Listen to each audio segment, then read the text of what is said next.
Хүүхдийн цэцэрлэгээ бол 1650 төгрөг байдаг боловч 1650 төгрөг маань өглөө будаатай ч гэдэг юм уу давттай 11 цагаас одоо цайтай өдөр 1-2 хоол салааттай болдоо 4 цагаас цайны нэг манай цэцэрлэгээ хоол хүнсэнд ерөнхийдөө ихчлэг боломжтой яах вэ?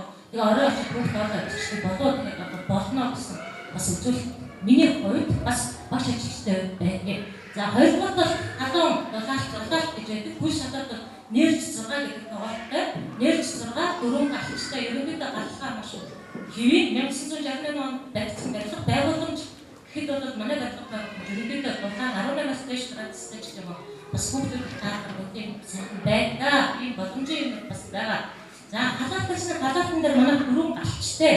4 галчтай бол сүүний мөнгөний төсөвдөр маш хөнгөлөлттэй юм байдаг. Ерөөсөө сүүний мөнгө галчнаар тоглохгүй. Тэгэхээр одоо бас шалгалт үздэг ч юм уу.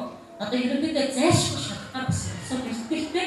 Хөдөлмөр хамгаалтын дээр бол 500,000 төгрөг тавигдсан байдаг. Бүх цэцэрлэгийн хэмжээнд энэ бол жилийн төсөв 500,000 төгрөгөөр яг дөрөв галчид 2 жилдээ нэг удаа одоо дулаан хувцас авч өгнөгөө 400,000 төгрөгөөр 4 галчтай зарцуулждаг. Цаад үлдсэн 100,000 төгрөгөнд нь яг шатны ачаар аяны ачаар хэсгээр 500,000 төгрөг дуусчдаг. За тэгэхээр тэр сүүн дээр ингээд анхаарч өгөөч шууд энэ мөрсгөө завдаг бас энэ галчнаар төгсч болохгүй маа. Тэрвээ сүү өгдөг бол сүүгээр буцалгаад галчнартай орчмоор байдаг. За бүр боди аваа өгдөгөө барай явчихдаг бол тэртээ очиж сайн сүүндээ зэ хийцэж чад уурчгаа гэдэг ийм бодол нэгдүгээр байдаг. Хоёрдугаар томилтын зардал гэж 100,000 төгрөг бүтэн жилийн одоо хугацаанд төсөвдөр тавьж өгдөг. Хамгийн сүүлийн би одоо 5 сарын өртөг гэж бодож байна. Жилийн хэмжээнд одоо ярихгүй 5 сард бол нэгэн ачаалтаа манчдаг ажилтаа одоо хамгийн сүүлийн хэлэхэд одоо за Улаанбаатар дэвсэн тэмцээн бол зүүнсэд болоод энэ жил Эрдэнэ сум хамгийн ойрхон болсон нэгдүгээр явж байгаа. Хоёрдугаар хүүхдийн хөлтийн яруу наадам гэж маш том аймгийн хэмжээний наадам байдаг. Төв аймаг явсан. Гуравдугаар бол Төв аймгийн цэцэг даргын хэмжээнд сургууль цэцэрлэгийн эрхлэгч нараас экстач давна заавал өөрийн биеэр гэдэг 3-дугаарт явсан. Дөрөвдүгээр нь уран бүтээлчдийн гимнаст бол аймгийн цэцэг даргын нэрмжил болсон. Аймгийн аврах шалгуулалт тэмцээн болсон. 4-дугаарт нь явсан. За хамгийн сүүлд нь жилийн эцсийн тоолго, жилийн эцсийн бид бас мэдээ тайлбараа заавал цаасаа өөрийн биеэр хүргэж өгдөг гэдэг.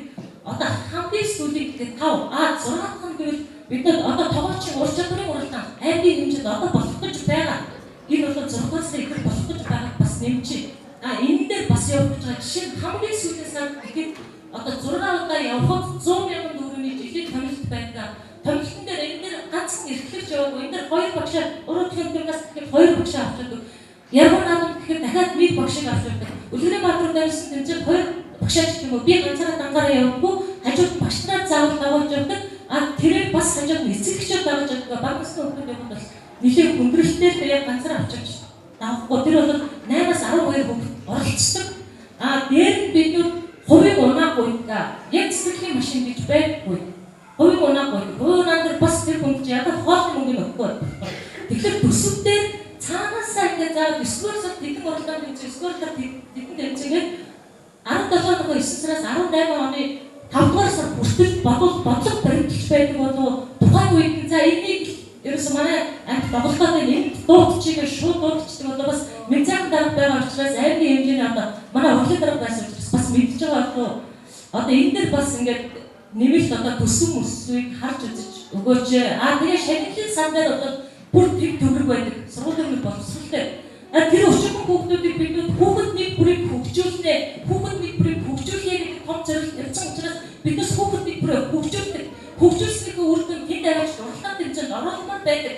Оруулчихад жишээ нь манай сүмдэр автосгүй аяг гэдэг охин Эрдэнэ сумын дээр хүүхдийн бүрчийг хөгжсөн байна. Танай хүүхэд шилдэг төр бүтээлээ Эрдэнэ сумын шилдэг сурч болсон. Түүгээр хүүхдийн урлагийн яруу наадамд оролцсон. Танай амтлаг бүжиг чинь үнэхээр сайн байна гэдэг хамтлаг бүжгийн маань медалаад мөн медаль авсан. Үнэхээр сумаасаа биднээс шилдэг хүүхдүүдтэй яг хүүхдийн төлөө цаа гэж хэлдэг маш олон хүн байгаа. Энд маш олон иргэд байгаа. Тэдний бүхэнд би маш баярлалаа гэж хэлмээр эцэг эхчүүд байдаг. Хүүхдийн төлөө цаа гэж хэлж хүүхдүүдэд нэг дугаар медаль өгөөч. Гараа бэлэг 6-аас нэг өгөөч гэдэг хүн цаанд тавьчихад өгчдөг. Тэгэхэд яг сургууль цэцэрлэгээс маань өгөх юм байдаг. Маш гонцлогтой. Шилдэг хүүхдүүдтэй хүн гуйгаад өгчдөг. Тэр бүсд орц аймагт орц шилдэг хүүхдтэй би цэцэрлэгээ төлөөлөд өгөө гэхээр нэг төгрөгч байхгүй. Энэ одоо ямар бодлого бариад байгаа юм болоо үнэхээр Монголоос сонсъё гэсэн сэтгэлээр бас явж байгаа болохоор цэцэрлэгээ төлөөлөд би бас түгээмийн баярлалс мөн сургуулийн боловсролыг төлөөлж хэлж байгаамаа. Эднийг би бас ойлгож хэлмээр байна. За баярлалаа.